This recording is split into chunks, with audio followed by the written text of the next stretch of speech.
What is up, guys? ArchAngel Manga here, and you are watching my top 10 favourite anime series of all time.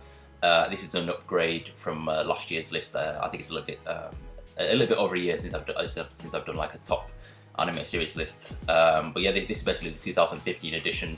The last list I did was the top 5, simply because I hadn't watched that many anime series. But this is going to be my top 10 because obviously I've watched more. And this is exclusively, as you know, with like most of my top 10 lists, series that I own, obviously that I've watched, but I need to actually own them physically in order to constitute doing or warrant doing a list.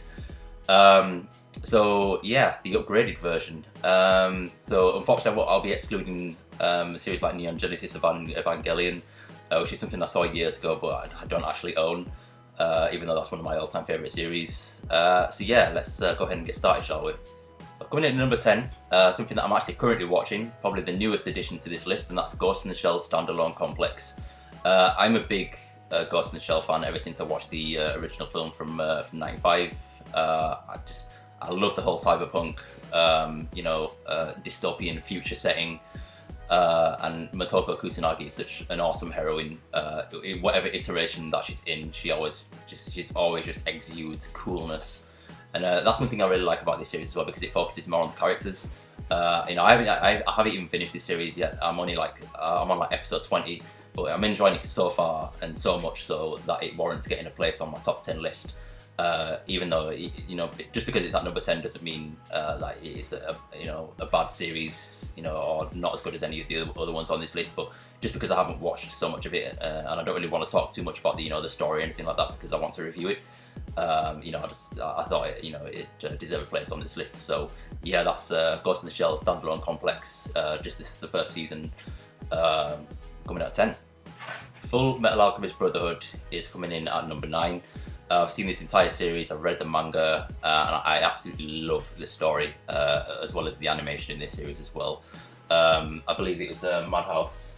Was it Madhouse? I'll double check that.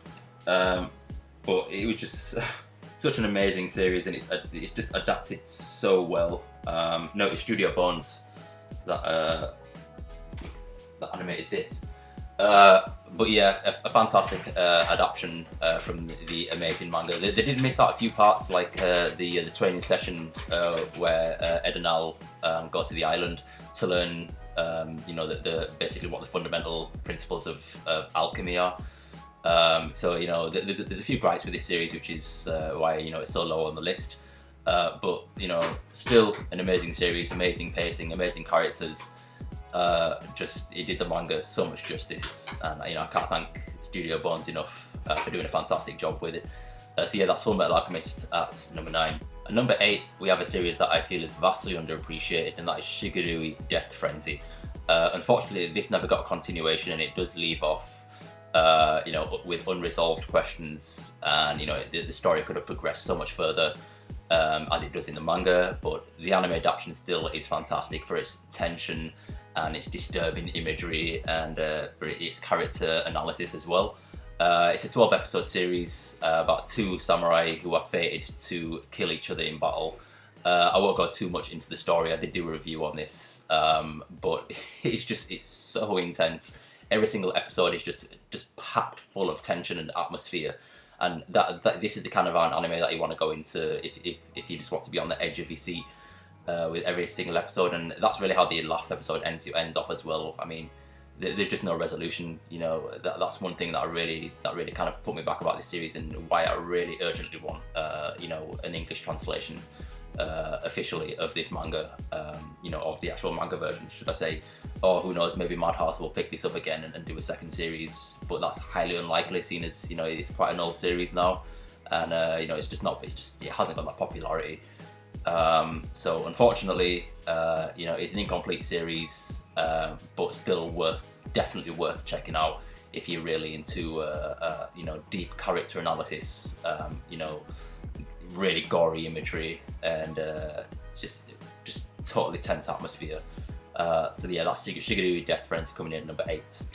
At number 7, we have an absolute classic and a staple amongst the anime medium, and that is Cowboy Bebop, an anime series that is probably in like 90% of the anime fandom's top 10 anime series of all time. I really don't need to talk much about this series. You know, if you've seen the series, then you know why it's so good. You know, it's mostly episodic, which can be a bit of a drawback sometimes, you know, when it comes to character development, but it's just amazing. Studio Sunrise did this. Obviously the creators and the animation studio behind the whole Gundam franchise. But wow, Cowboy Bebop. What do you say about this masterpiece? I absolutely loved this series. I mean, I grew up seeing a few, you know, episodes here and there, but it was only literally within like the last year that I've actually sat down and watched the entire series from episode 1 all the way up to 25. And it's just amazing.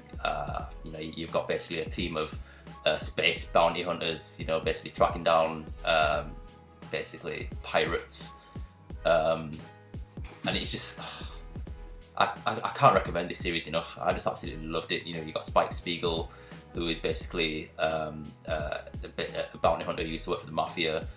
You've got Jet Black, an ex-police officer.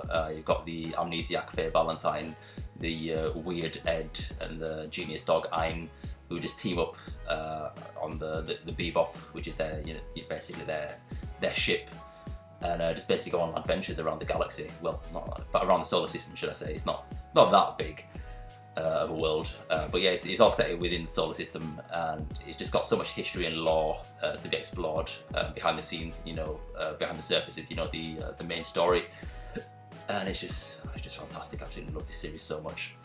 Code Geass, Lelouch of the Rebellion, number 6. Again, this is something that I've only recently watched within the last year, but loved it so much that again it's getting a place on my top 10 favourite anime series of all time. I did find the second season noticeably weaker than the first season. The first season really just sold this series for me. But again, it's another classic, a more recent classic, should I say, which aired in 2006, the same year as Death Note and The Melancholy of Haruhi Suzumiya. So, you know, it really was a year for, you know, just great anime series to come out. But this centers around Lelouch.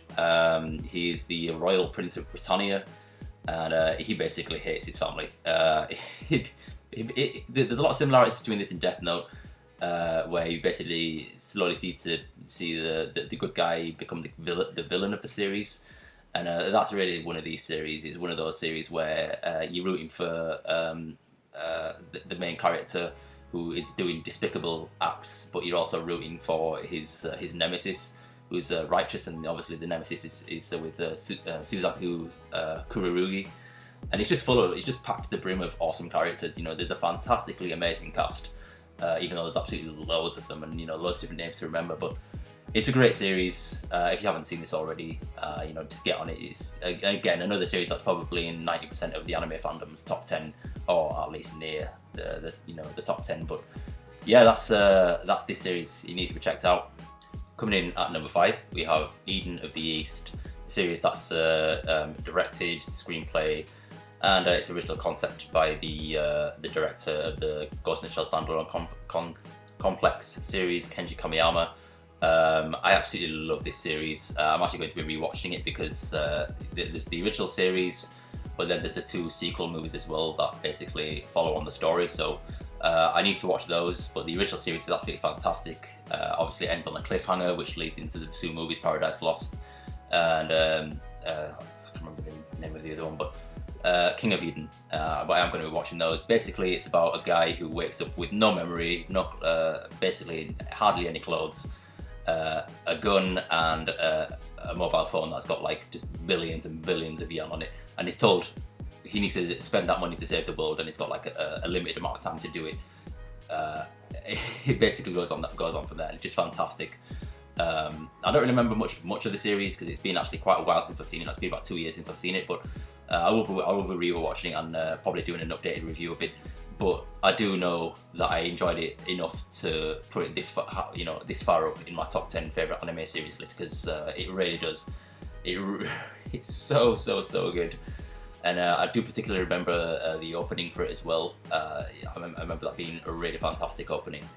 But yeah, a great series, a really enthralling characters, and quite funny as well. There are actually some funny moments in this series, particularly, especially in the first episode, where you just have no idea what's going on, and there's no clues as to how the story is going to progress. That's one thing I really loved about the series, is that you just cannot anticipate what's going to happen.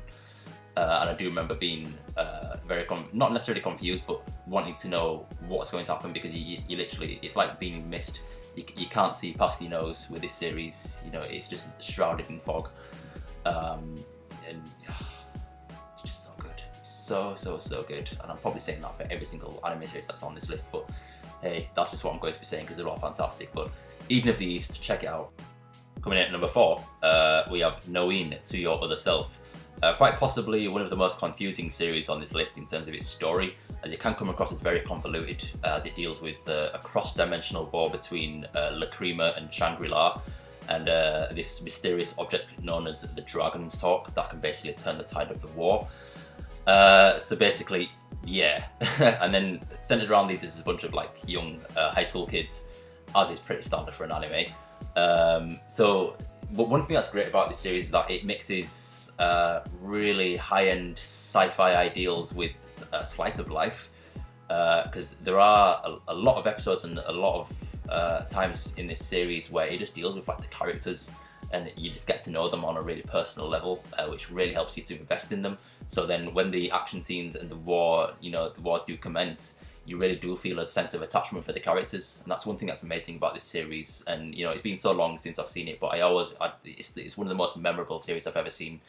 And you know, even though it can come across as really confusing, having the same characters appear in different dimensions and different timelines, fun enough, it's actually easy to follow if you do. You need to pay attention with this series.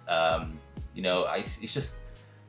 It's definitely something that I'm going to be rewatching at some point. And one thing that's amazing about it as well, it's very site specific. It's all set in one town, so you're not moving between different locales. Well, in the same dimension anyway. But yeah, an amazing series. Definitely needs to be checked out. That's number 5. 4. Coming in number 3, a nice relaxing anime to sit down and watch with the children. Black Lagoon. You're into extreme violence with guns and bounty hunting and modern day pirates, then I highly recommend watching this with the children. It's just so good, it's so relaxing.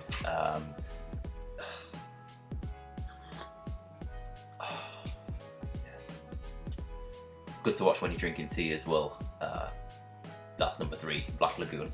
Now, arguably the most insane, weirdest anime on this list, Fooly Cooly. This is just absolutely fantastic. I love this anime to its bones. It's so fun. It's just such a fun ride. Whether or not you understand it is it's neither here nor there with this anime. It's an anime that basically takes the mick out of itself and takes the mick out of anime and the fandom and what it actually is. It's an anime that doesn't take itself seriously, but at the same time takes itself seriously, which I really love about this series. It's just something you need to check out. Go into this series completely blind, if you want to, or if you want to check out my review on it, go ahead and do that, as in kind of know what to expect as you're going into it. But I would recommend you just watch this series blind. It's not often that I would prefer you not to watch one of my videos before you watch the series, but if I was ever going to do that, then I would say do it with this series, because you love it or hate it, this series is like Marmite. It's just, I loved it. I absolutely loved it. I don't want to explain anything about this series at all. Just watch it. Still holding the top spot is Mushishi by Artland. It just had to be. I've just recently finished rewatching this entire series, and I'm currently watching the second series, Mushishi Zoki Show, with Sun Wukong. We're having a little bit of a hiatus issue right about now, but we are going to be resuming those videos. My god, what to say about Mushishi? It's just amazing. Both of us have done a review on it. It basically centers around Ginkgo. He's a Mushi master. He can see these ethereal beings that exist on the verge and the void between living and dead. and these beings aren't evil, or they're not good, they're not evil, but they do affect the environments that they exist in and the people living in those environments in either positive or negative ways. And Ginkgo travels around the countryside basically helping these people and you know, curing ailments caused by the Mushishi, or you know, it's just so good, and it's got such a heavy spiritual overtone to the entire series. You know, it's just something that you can really invest in, and even though it's episodic, each episode really stands out truly as a masterpiece story of its own. I highly recommend anybody to check out this series. It's kind of underrated, I would say, but it does have cult following, and it's relatively easy to pick up as well. I mean, this is the save edition, you know, got it just for under £10, you know, it's just a little bit over $10 or so, I guess. But it's a masterpiece. Please watch this series, it's so good. And that has been my top 10 anime list of 2015. Drop in the comment section below what are your top 10 favourite anime of all time. I would love to know. As you can see, I've got a good stack of anime here. You know, probably most likely there's going to be a lot more of these series that I watch in the next year that'll make it on this list potentially. As I've got a lot to watch through. As you understand, I always have a big backlog. But yeah, I would love to know your thoughts, guys. So yeah, you know what to do. Ciao.